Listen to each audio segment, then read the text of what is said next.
Many times on this show, we have told you about Medal of Honor recipient Vietnam veteran Captain Larry Taylor. We have told the story of what happened during the combat action in Vietnam on June 18, 1968. That action would decades later earn Taylor the Medal of Honor. This is President Joe Biden at Larry Taylor's Medal of Honor ceremony. No moon, no stars, no light beyond the glow of their faces when they briefly turned and saluted Lieutenant Taylor for saving all four of their lives.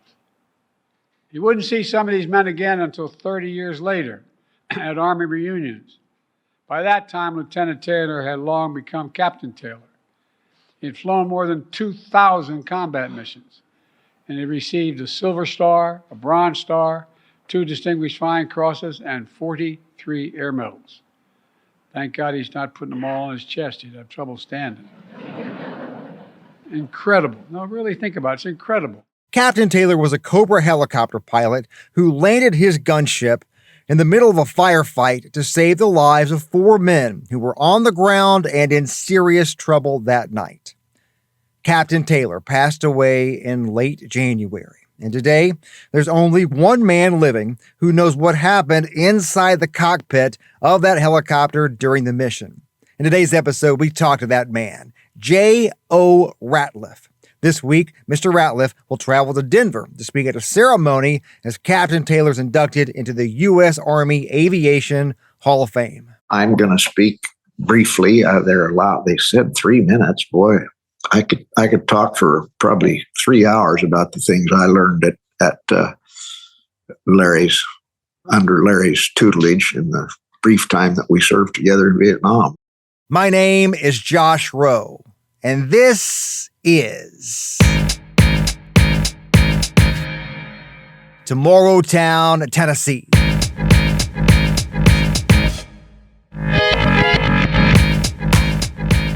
First of all, I'm very honored to represent Larry's family and the rest, those of us that served with him and so forth.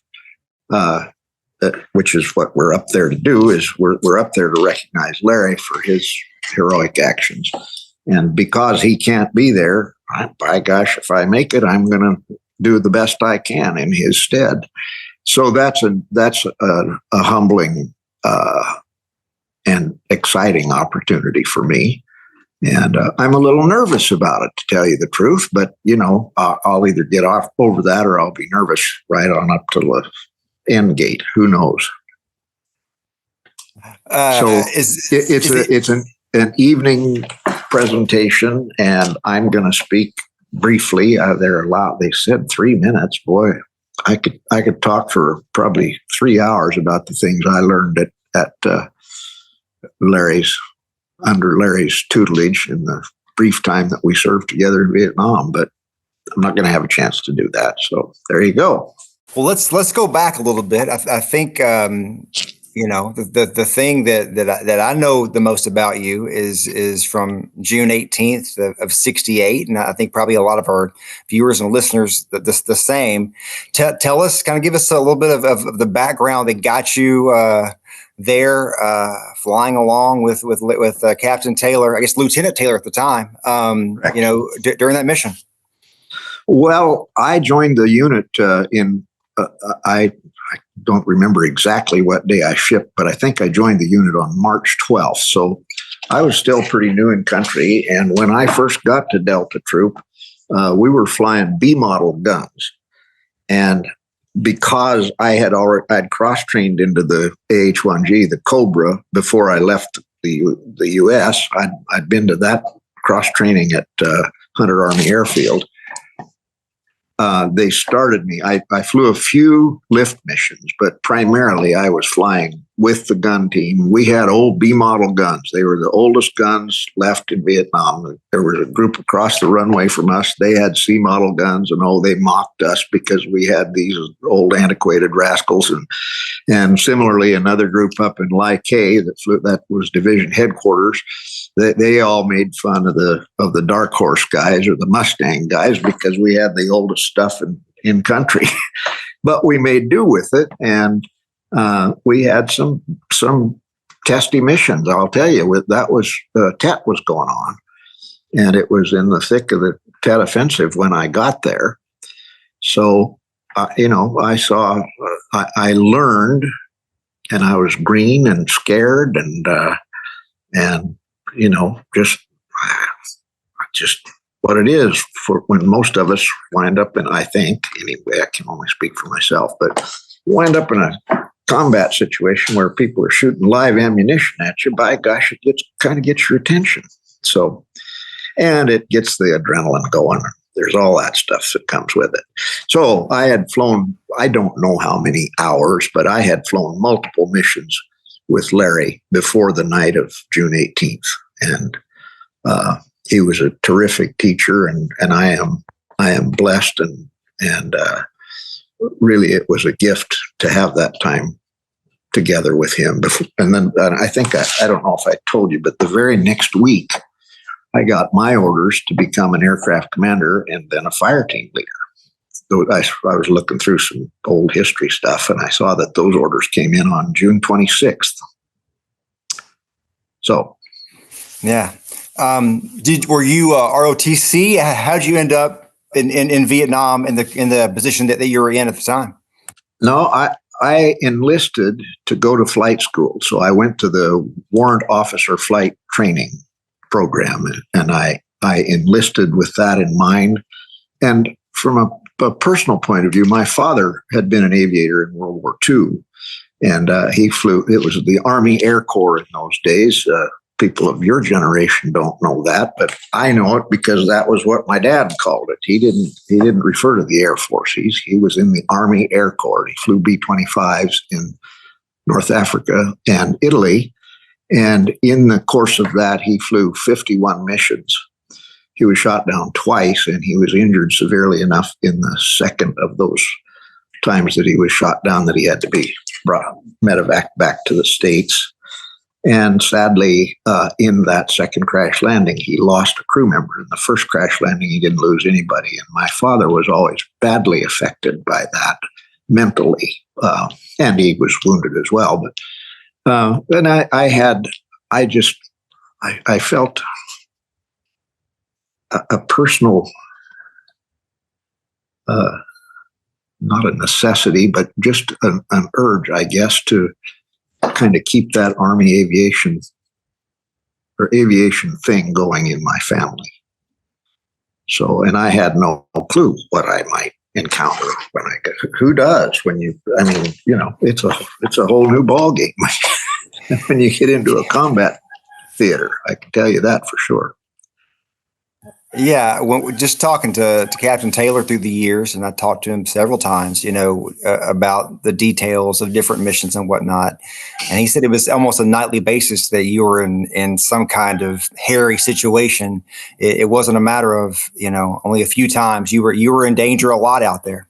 Well, that's true. I mean, that's what the very nature of the Delta troop, the entire troop was on 24-hour standby to go to contact missions that were encountered by any part of the rest of the division.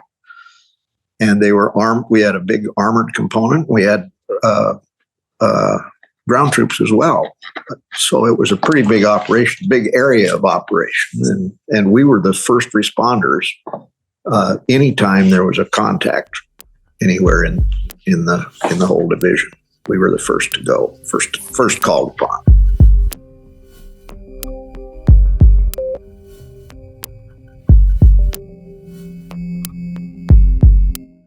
So tell me about the night of June 18th. I've heard the story from Dave and from Larry and read it in other accounts.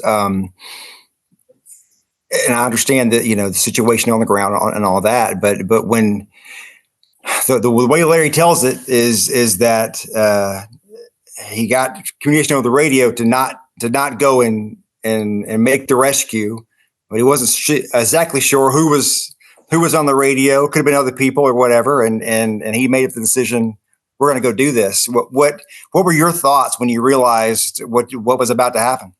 We had we had snippets of conversation, and Larry ran a couple of things by me. I mean, it was fast. It was all fast. He knew more about the aircraft than I did. And he was back there in the command seat. And I said, well, let's go do it. I still had a little bit of 7.62 ammunition in the chin turret.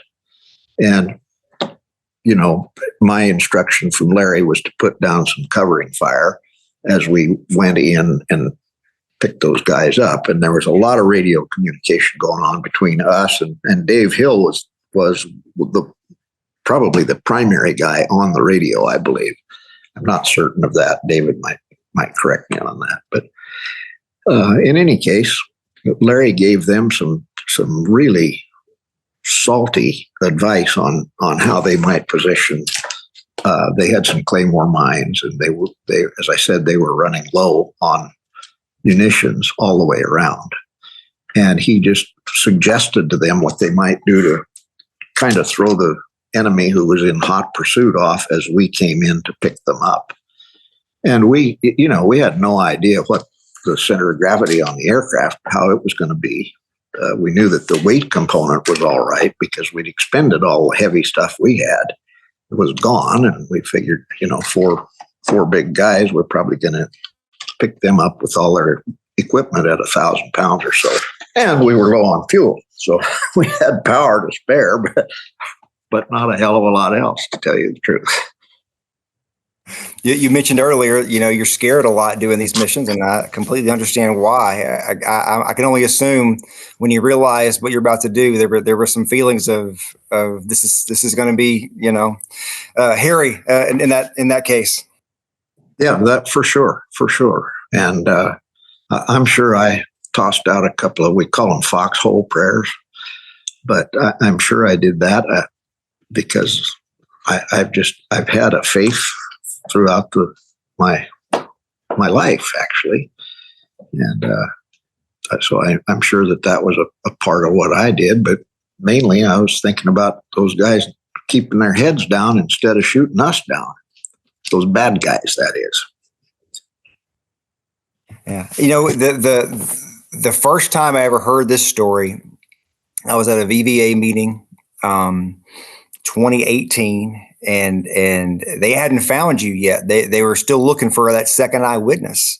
And tell me that story from your end. From understand, they were trying to find you, but you were out of the country someplace, and it took them a while to find you. What do you remember about any of that? Oh, I do recall a bit about that. At the time they were trying to reach me, we have a little place in Costa Rica. We were, I had retired, in both my wife and I had retired in 2009, and we spent our winters in Costa Rica from about Thanksgiving until tax time, about this time of the year, just because it snows in Virginia. It doesn't snow in Costa Rica. So, and I'm an old Wyoming kid. I grew up with snow, but I don't like it anymore. So that's where we were, and we were pretty difficult to reach. I think the very first thing that happened is somebody tracked my son down in Northern Virginia, and he said, no, my father's in Costa Rica. Then he passed word to me, and then when I got back, I reached out to I can't remember if it was Larry or Dave who I talked to first. And I had to have some clarification. I didn't remember some of the tangential stuff that fed into that correctly. I became about 2 weeks after June 18th, I became the awards writer for the Delta Troop. And my recollection, incorrect, was that I was the writer at the time of that event. Well, Lou Ray reached out to me and said, you were not, I was, Lou was. And he clarified some things to me about the mission and so forth. And I immediately got aboard and did what I could to see to it that Larry was properly accorded his Medal of Honor. The Medal of Honor is one of those things that is, it's special for anyone who's worn the uniform to see that whole process play out. Because I know there were a lot of moments where they thought it wasn't going to work out. To see that happen the way it did, and you being so close to that story, what was that experience like for you to kind of see that come to fruition? And at the same time, as we know, Larry passed away less than 6 months after the date he was awarded. It kind of came at the right time as well. It's like the success of a rain dance. It's all about the timing. And for sure, it was, my family and I were honored to be there and to see that very proper award presented to Larry. And because I had had time on Capitol Hill in the interim between Vietnam and that event, I'd been at the White House a number of times, but that's kind of heady stuff, to tell you the truth, Josh. Well, you were there.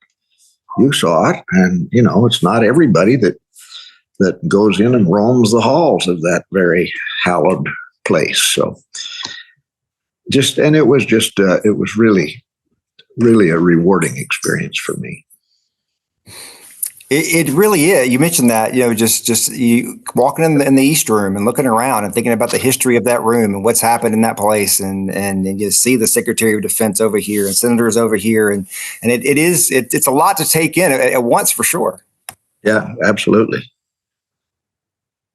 Well, I understand, and so my experience was as soon as the ceremony ended, I had to go be on TV. So I missed out on a lot of the part where they opened up the hall and let you guys kind of stay and mingle and talk and that kind of thing. What was that experience like to just reconnect with some folks that you probably fought with or people that you knew through this process of trying to get the Medal of Honor for Captain Taylor? Well, that was just really great. And there was a little core group of 5 or 6 of us who all served same old timeously, if I may, in Delta 1st to the 4th. And it was really just a terrific opportunity for us to get together. We had, in fits and starts, we had stayed in contact with one another over the years, but it was just a reunion, and it was just very special. And being able to enjoy the fruits of that reunion in the green room and the red room and the whatever that where Larry held court over in the corner. I can't remember what that room is. It's on the opposite side, opposite end of the building from the east. It's not called the West Room. I don't remember what it's called, but anyway, it was just all very nice and just a humbling but rewarding time. One of the things that sticks out to me from, and I talked to Larry many times over the years, and on camera about three, 4 times. And it seemed to me that the sicker he got, the more candid he got about Vietnam. And he told me several times, it was obvious through the stories he told what the pilots meant to him. It was one of those things that when he talked about the pilots he flew with, that was some grade A stuff for him. And can you speak to that kind of like that relationship with him, and also just the other pilots and kind of what that meant for you? It's a brotherhood, and I started out by I know that I said something about how appreciative I am for having had that time in training with Larry as I was getting my feet on combat ground, or in combat air, as it were, my fanny in combat airs. And yes, the fellowship amongst aviators is a very unique one. And I hear from some other guys who I participated in missions in support of, and it isn't necessarily just aviator. It's fellow combatants, that come from a theater like that.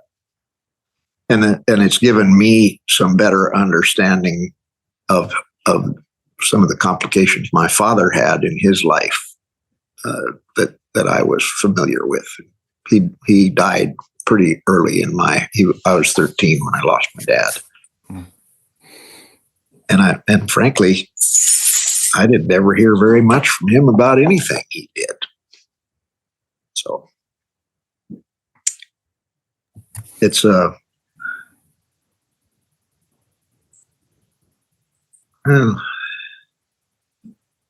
it's just, I wanted to refresh myself. So I had a fairly recent conversation with Larry's widow, and we were chatting, and I just wanted to make sure that I could convey whatever her expressions and thanks are to the group there and so forth.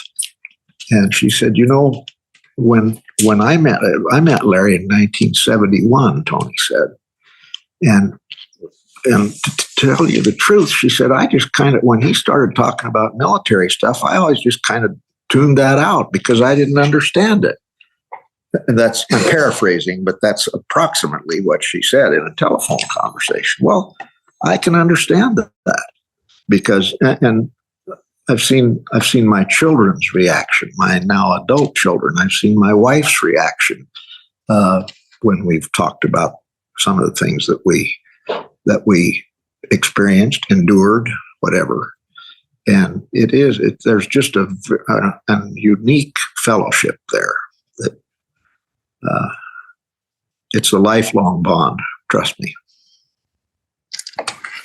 Yeah, I've experienced similar things where you try to tell stories and it just doesn't connect. And right. Yeah, I understand that completely. Yeah. This a compliment to you, sir, is that our exchange now it will be helpful to me because I'm supposed to go up there and accept this thing in 3 minutes. Well, I'm a talkative old fart, I can't help that. So I'll be keeping an eye on my wife, who will be giving me hand signals and so forth, telling me to stay on topic and, wrap it up, Jack. Let's finish with this thought then. Since you only have 3 minutes in the Hall of Fame ceremony, what do you want? What would you want people to remember about Captain Taylor? That maybe it's been said before, maybe it hasn't. But what are the things that you think is important that people remember about him? His bravery, his coolness under fire. He was a tactician. I mean, he had training in ground activities, which I didn't. You go to school hour by hour on that when you're in the air and flying combat support. And Larry used those skills and that training in that particular mission on the night of the 18th of June. And he was always a collected guy. And my hat has always been off to him.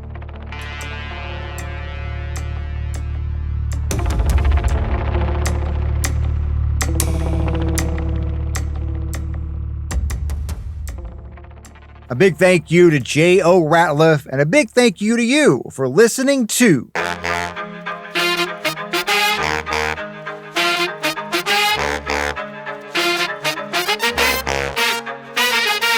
Tomorrowtown, Tennessee. This podcast is a production of NewsChannel 9, Fox Chattanooga, and Sinclair Broadcast Group Chattanooga. I hope you join me again real soon.